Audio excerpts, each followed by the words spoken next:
My name is Nathan. Until that night, I thought I had the patience of a saint. I had been married to Olivia for 4 years.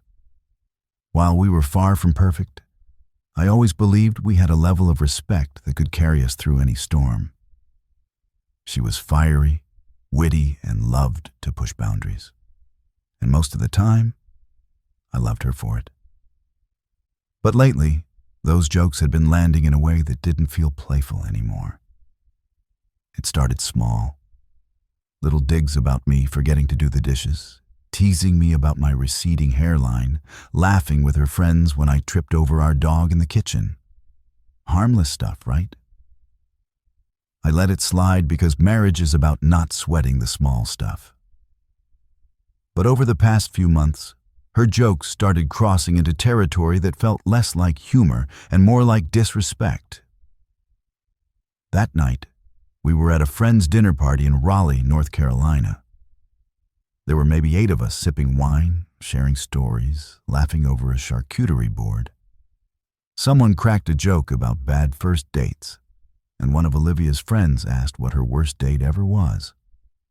Without missing a beat, she smiled and said, "Oh, definitely the guy who wouldn't stop talking about himself." Well, him and Nathan tie for last place. Everyone laughed, and I forced a chuckle, but my stomach tightened. Then came the joke that turned my world on its axis. The conversation had somehow shifted toward relationships and intimacy. Olivia, already a few glasses in, leaned back, smirked, and said, "Well, at least my ex was bigger." She said it casually, like it was the funniest throwaway line in the world.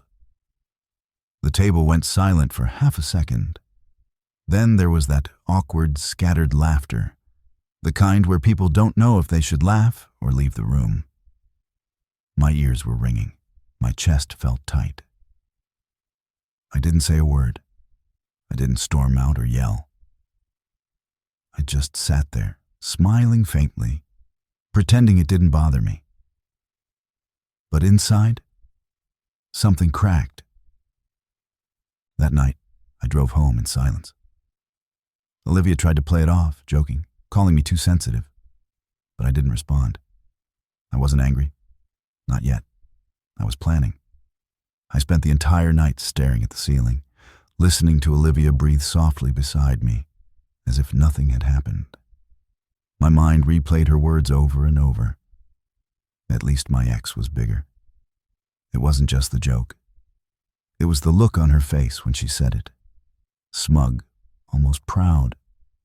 Like humiliating me in front of our friends was some kind of achievement. The next morning, I didn't bring it up. Not because I had forgiven her, but because I wanted her to think I had.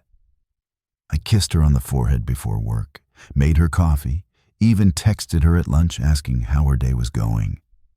If she noticed anything off about me, she didn't show it. But when I was alone, I started planning exactly what I would say. Not an outburst, not a screaming match. No, I wanted her to feel the weight of her own words, to understand that respect isn't optional in a marriage.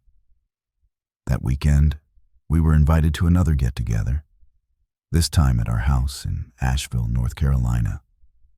I made sure everything was perfect. I grilled steaks, poured wine, kept the music upbeat. Olivia was in her element, laughing, tossing her hair, playing hostess. At one point, one of our friends asked how we kept our marriage so strong. Olivia grinned and started to open her mouth, probably to make another funny remark at my expense. But I cut her off gently. "You know what keeps our marriage strong?" I said, my voice calm, almost conversational. Mutual respect. At least, that's what I thought we had. The room went quiet.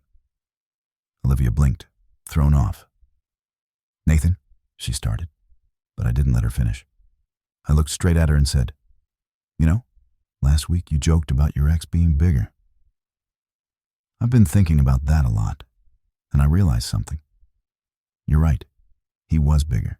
Bigger at cheating, bigger at lying, bigger at treating you like garbage. And still, you're here with me. Her face went pale. The smile slid right off. No one moved. No one spoke. Olivia's mouth opened, then closed again.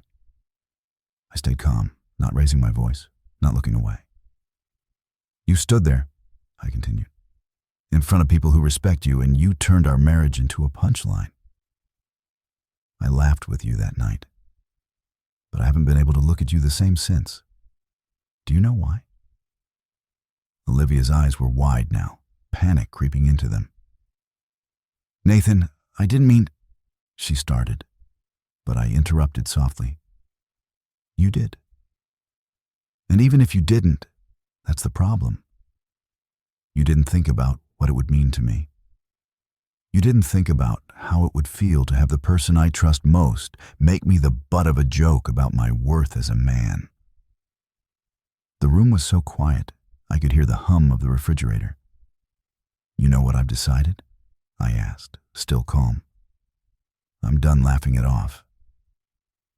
I'm done pretending disrespect is just funny.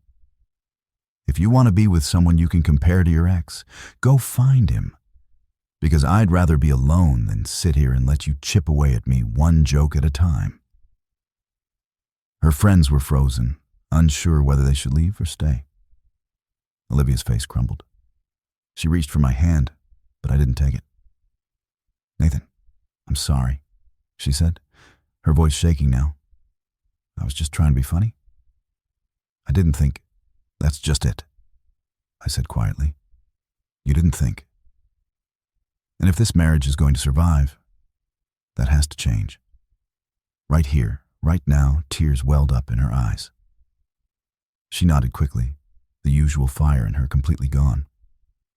I promise, she whispered. I finally leaned back, breaking the tension just enough for everyone to exhale. I turned to our guests, gave them a polite smile, and said, Sorry about that. Who needs dessert? The night went on awkwardly after that. But Olivia didn't make another joke. Not that night. Not for a long time after. And for the first time in months, I felt like I had taken back something I'd been quietly losing all along. My self-respect.